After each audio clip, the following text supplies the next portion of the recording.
Hello दोस्तों, आपने अक्सर देखा होगा कि जब कभी भी आप अपना वेट लॉस का टारगेट अचीव कर लेते हैं, फास्टिंग करके, कीटो करके, अलग अलग तरह के क्रैश डाइट्स करके आप अपना टारगेट अचीव कर तो लेते हैं, लेकिन इसे मेंटेन करना टेढ़ी खीर साबित होता है। बहुत जल्दी हमारा वज़न वापस बढ़ने लगता है और कई बार ऐसा भी होता है कि हमारा वज़न पहले जितना था उस लेवल पर पहुंच जाता है या उससे आगे भी बढ़ जाता है।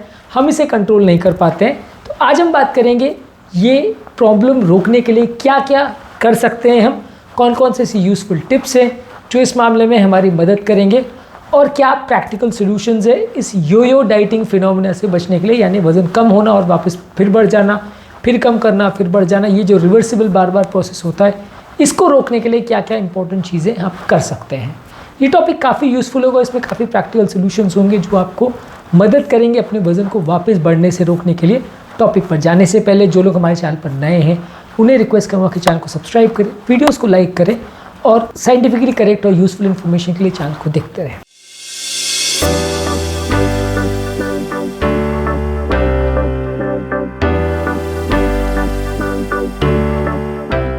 सबसे पहले ज़रूरी ये कि मान लीजिए आपका वेट अभी 75-80 केजीज़ है, आपने अपना टारगेट सेट किया 60 केजीज़ या 65 केजीज़, आपने फास्टिंग करी, कीटो किया या क्रैश डाइटिंग की, जो भी किया, एक्सरसाइज करके आपने अपना वज़न को कम कर दिया। इसके बाद आपको अपनी लाइफस्टाइल को पूरी तरह से वापस रेगुलर लाइफस्टाइल पर नहीं लाना है।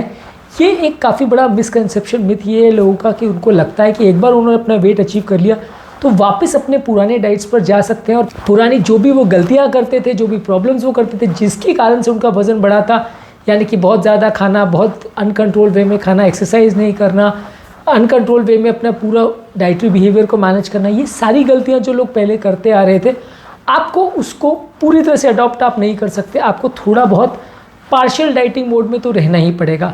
भले मान लीजिए आप क्रैश डाइटिंग नहीं कर रहे हो, भले आप एक्सट्रीम कैलोरी रिस्ट्रिक्शन नहीं कर रहे हो, लेकिन थोड़ा बहुत आपको उसको मैनेज और मेंटेन करना पड़ेगा। आप बिल्कुल पुराने जैसी हरकतों पर वापस नहीं उतर सकते। ये एक इंपॉर्टेंट मैसेज है जो आपको ध्यान रखने की ज़रूरत है।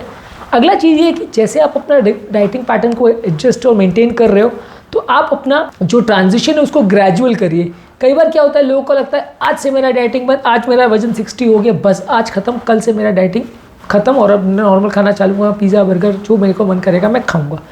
तो ये मत करिए। आपका थोड़ा सा ट्रांजिशन पैटर्न स्लो रखिए, थोड़ा बॉडी को टाइम दीजिए देखने के लिए कि नए डाइट स्टाइल को वो कैसे अडॉप्ट करता है, पुरानी हैबिट्स को चेंज करने के बाद क्या इफेक्ट्स और क्या साइड इफेक्ट होते हैं। वेट को मेंटेन करने की ज़रूरत है कि आपका ट्रांजिशन आप स्लो रखिए।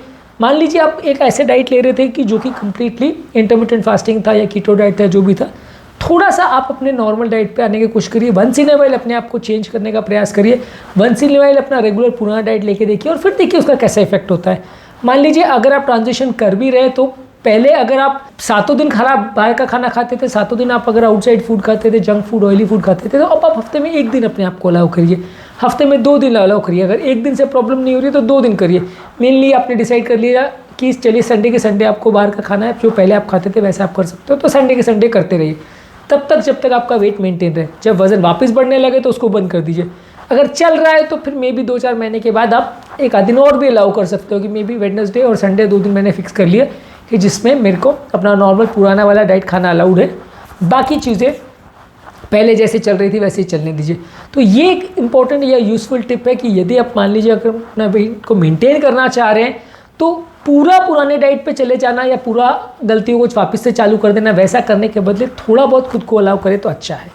इसके अलावा अपने पोर्शन साइजेस को मॉनिटर करिए। अननेसेसरी बहुत ज़्यादा खाना और अपनी आदतों को पूरी तरह छोड़ देना, जितना जी मन करे वो खाना, अगर आप ऐसे कोशिश करेंगे तो आपकी हेल्थ बिगड़ने का अंदेशा है। आपको थोड़ा बहुत अपने डाइट पर ध्यान देना पड़ेगा, सीमित मात्रा में खाना खाना पड़ेगा, कितनी मात्रा में आप खाना खा रहे हो उस पर विशेष ध्यान देना पड़ेगा। अगर आप ख़राब फूड भी खा रहे हो या जंक ऑयली फूड भी खा रहे हो तो बहुत सीमित मात्रा में खाइए। ऐसा मत करिए कि जैसे 10 कोल्ड ड्रिंक पी ली, 10 पिज़्ज़ा खा लिए, 10 बर्गर खा लिए, वैसा मत करिए। एक आध स्लाइस आपने थोड़ा सा खा लिया, एक बर्गर खा लिया, एक पिज़्ज़ा का एक स्लाइस ले लिया, थोड़ा बहुत अपने टेस्ट को सेटिस्फाई कर लिया, लेकिन उसके बाद आप रुक गए तो वो ज़्यादा हेल्दी होगा। आप अनकंट्रोल वे में अगर खाना चालू करेंगे, जितना मन चाहे उतना खाना चालू करेंगे तो वज़न बहुत जल्दी बढ़ेगा। उसे कंट्रोल करना और ज़्यादा मुश्किल होगा। अगली बार डाइटिंग और ज़्यादा स्ट्रिक्ट करनी पड़ेगी। इसके अलावा आप कोशिश करिए कि आपके जो नॉर्मल डाइट आप नेचुरल डाइट में पहले लेके आ रहे थे उसमें थोड़ा सा प्रोटीन को इंक्लूड करिए। Lean meat fish, poultry, eggs, dairy products, legumes है, दालें हैं, टोफू है, सोयाबीन का जो पनीर है, नट्स वगैरह, ये सारी चीज़ों को लीजिए जो आपका वेट मेंटेन करने में मदद करेगी। प्रोटीन आप ज़्यादा मात्रा में खाओगे तो वज़न को वो मेंटेन करने में मदद करेगी, वज़न बहुत ज़्यादा बढ़ने नहीं देगी। तो ये एक इंपॉर्टेंट चीज़ है जिसको आपको विशेष ध्यान देने की ज़रूरत है। अपने हर खाने में प्रोटीन को इन्वॉल्व करिए, ये हेल्दी भी है और वज़न को बहुत ज़्यादा वापस बढ़ने नहीं देगा। इसके अलावा पानी ज़्यादा मात्रा में पीते रहिए।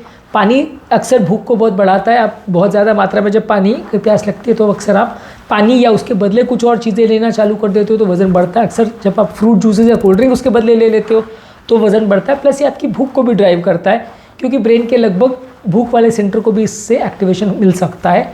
तो हाइड्रेशन मेंटेन करिए, पानी ज़्यादा मात्रा में पीजिए, इससे भी आपको फ़ायदा मिलेगा। थोड़े होल फूड्स ज़्यादा लीजिए, प्रोसेस फूड्स कम लीजिए। फ्रूट्स, वेजिटेबल्स, होल ग्रेन्स, लीन प्रोटीन्स, हेल्दी फैट्स, ये सारी चीज़ें ज़्यादा लीजिए।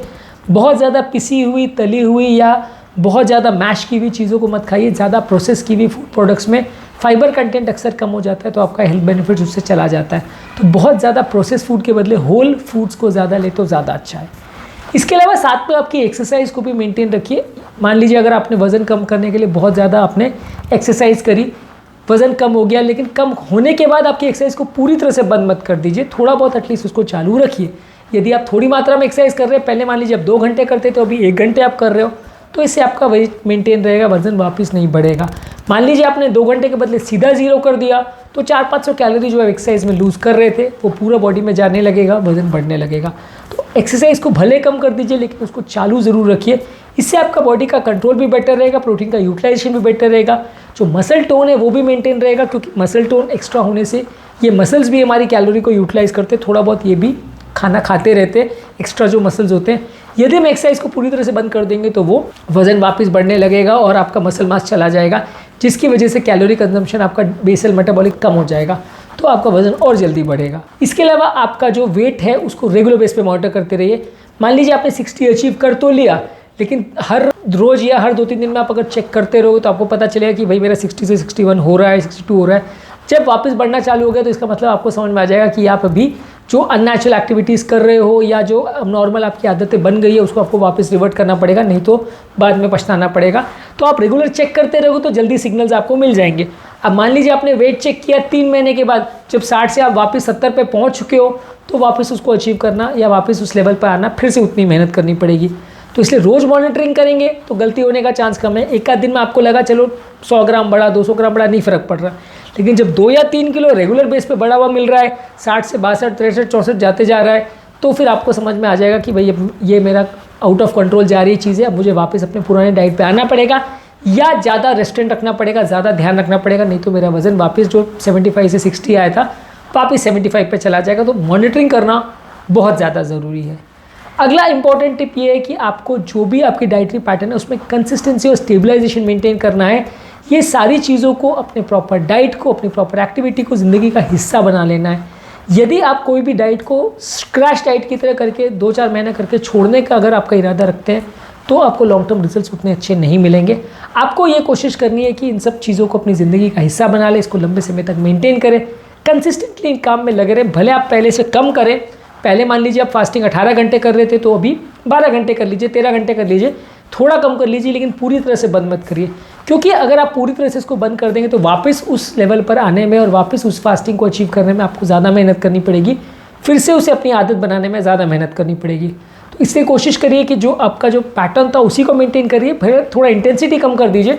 2 घंटे एक्सरसाइज कर रहे थे तो 1.5 घंटे कर लीजिए, 1 घंटे कर लीजिए। 18 घंटे फास्टिंग कर रहे थे तो 15 घंटे कर लीजिए, 14 घंटे कर लीजिए, लेकिन बंद मत करिए। आप पूरा बंद कर दोगे तो ज़्यादा दिक्कत आएगी। इसके अलावा नींद को कंट्रोल रखिए, नींद अच्छी रखिए। मेंटल स्ट्रेस को कंट्रोल करिए। मेंटल स्ट्रेस से कई बार बॉडी में स्ट्रेस हार्मोन्स बनते हैं जिससे आपका वजन जल्दी बढ़ने लगता है, क्योंकि आपको ओवर ईटिंग के लिए प्रेरित करते हैं। योगा, प्राणायाम, मेडिटेशन, डीप ब्रीथिंग एक्सरसाइज करके आप अपने मेंटल हेल्थ को इम्प्रोवाइज कर सकते हैं। इससे भी आपका मेंटल स्ट्रेस कम होता है और इससे भी वज़न को कंट्रोल करने में मदद मिलती है। इसके अलावा अगर आप वज़न को कम कर चुके हैं और वापस बढ़ने ना ही देना चाहते हैं तो किसी की ओपिनियन लेते रहिए, किसी के पास अकाउंटेबिलिटी रखिए। किसी व्यक्ति को आपको टोकने का अधिकार होना चाहिए। जब कभी आप बार बार बाहर का खा रहे हो या जब कभी भी आप अपने एक्टिविटीज़ को अनकंट्रोल वे में मैनेज कर रहे हो तो एटलीस्ट सामने कोई ऐसा होना चाहिए, चाहे आपके स्पाउस हो, आपका गर्लफ्रेंड, बॉयफ्रेंड या कोई भी ऐसा हो रिलेटिव, जो आपको टोक सके कि भाई आप गलतियाँ कर रहे हो, आप वापस उस लेवल पर जा रहे हो, आपको ध्यान रखने की आवश्यकता है, उसकी आपको सुनना ज़रूरी है। अब मान लीजिए कोई भी आपको टोकने वाला नहीं है, तो काफ़ी चांसेस ये है कि आप अनकंट्रोल वे में वापस खाना चालू कर दोगे और वापस वजन बढ़ता चला जाएगा। कोई ऐसा होना चाहिए आपके परिवार में या आपके आसपास में, फ्रेंड्स में, रिलेटिव्स में, स्पाउस में, जो आपको टोक सके और वापस आपको ठीक ट्रैक पे ला सके, आपको लंबी गलती करने से वो रोक सके। इसके अलावा फैमिली मेम्बर्स का भी सपोर्ट लेने की ज़रूरत है, सारे फैमिली मेम्बर्स को इन्वॉल्व करने की ज़रूरत है। जो आपका डिसीजन है या जिस तरह से आप अपनी लाइफ को आगे मैनेज करना चाह रहे हैं, एक बार आपने अपना वेट टारगेट अचीव कर लिया, उसमें सारा फैमिली का सपोर्ट होना चाहिए और सबको मिलकर डिसीजन लेना पड़ेगा कि कैसे मैनेज करना है, क्या फ्रीक्वेंसी रखनी है, कितना अपना पुराना डाइट रखना है, डेली उस पुराने डाइट को खाना है कि थोड़ा सा एडजस्टमेंट करके चलना है। ये सारी चीज़ें परिवार के साथ बैठ के डिस्कस करेंगे तो ज़्यादा अच्छा है। सबसे अच्छा रास्ता इसमें यही होता है कि थोड़ा सा एडजस्टमेंट करके चले, पूरा गलत आदतों पे वापस ना चले जाएं। अगर आप पूरी तरह से अपनी पुरानी लाइफ को जीने की कोशिश करेंगे, अनकंट्रोल वे में खाना, बिना एक्सरसाइज करना, दिन भर सोते रहना, कोई फिजिकल एक्टिविटी नहीं रखना, ये सारी चीज़ें जो वज़न बढ़ाने का इंपॉर्टेंट कारण होती है, यदि ये सारी एक्टिविटीज़ में आप वापस से चले जाएंगे तो फिर वज़न बढ़ना को आप रोक ही नहीं पाएंगे। और जैसे जैसे आप अपनी एक्टिविटीज़ को पुराने लेवल पर लाते जाएंगे, वज़न बढ़ता चला जाएगा और मान लीजिए जो लेवल से आपने चालू किया था उसी लेवल पे पहुंच जाएगा। मान लीजिए 75 केजीज था तो उस पर वापस पहुंच जाएगा और वो 75 से बढ़ के 80-85 पे भी जा सकता है। तो आपको अपनी लाइफ को, अपनी एक्टिविटी को, सब चीज़ों को प्रॉपर वे में कंट्रोल करना पड़ेगा। एक बार आपने क्रैश डाइट करके टारगेट अचीव कर लिया तो ज़िंदगी उसके बाद ख़त्म नहीं हो जाती है, उसको आपको मैनेज और मेंटेन करके चलना पड़ेगा यदि आप अपने हेल्थ बेनिफिट्स और उस वज़न को मेंटेन करना चाहते हैं। तो यदि आप ऐसा नहीं करते हो तो बहुत जल्दी आपका वज़न वापस उस लेवल पर चला जाएगा। इनफैक्ट बेसलाइन जो जितना जल्दी बढ़ा था आपका वज़न 60 से 75 गया था, उससे ज़्यादा जल्दी से आपका वज़न बढ़ेगा। ऐसा होने का कारण ये है कि बॉडी में जो सारे फैट सेल्स हैं वो कहीं जाते नहीं है, सिर्फ उनका फैट निकल जाता है, लेकिन वो सेल्स वहीं की वहीं रहते हैं। तो जैसे ही नया फैट आता है तुरंत वो उसको ऑब्जॉर्व कर लेते हैं और वापस अपना पुराना मोटापा आ जाता है। तो आपको उसको कंट्रोल करने के लिए अपनी लाइफस्टाइल को एटलीस्ट पार्शियल वे में मॉडिफिकेशन करना पड़ेगा। अगर आप अपनी पुरानी लाइफस्टाइल को पूरी तरह से जीना चाहोगे तो ये काफ़ी मुश्किल हो जाएगा और आपको उसमें थोड़ा बहुत मॉडिफिकेशन करके, थोड़ा बहुत एडजस्टमेंट करके आप एक बैलेंस कर सकते हो जिससे आपका वज़न ना ज़्यादा घटे ना ज़्यादा बढ़े, मेंटेन रहे। आज के टॉपिक में हमने बात करी वज़न को मेंटेन करने के लिए क्या इंपॉर्टेंट टिप्स और ट्रिक्स हो सकते हैं एक बार जब आपने अपना टारगेट अचीव कर लिया तो, ताकि आपका वज़न दोबारा ना बढ़े। इंटरमिटेंट फास्टिंग संबंधित मिस्टेक्स और इंटरमिटेंट फास्टिंग संबंधित टिप्स पर हमने ऑलरेडी सेपरेट वीडियोज़ किए, ज़रूर चेकआउट करें। उम्मीद करूंगा कि आज के टॉपिक में कुछ नई बातें जानने को मिली होगी। जो लोग हमारे चैनल पर नए हैं उन्हें रिक्वेस्ट करूंगा कि चैनल को सब्सक्राइब करें ताकि इंपॉर्टेंट और साइंटिफिकली यूजफुल कंटेंट के लिए आपको भटकना ना पड़े और आप मिस इन्फॉर्मेशन का शिकार ना हो जाए। Thank you.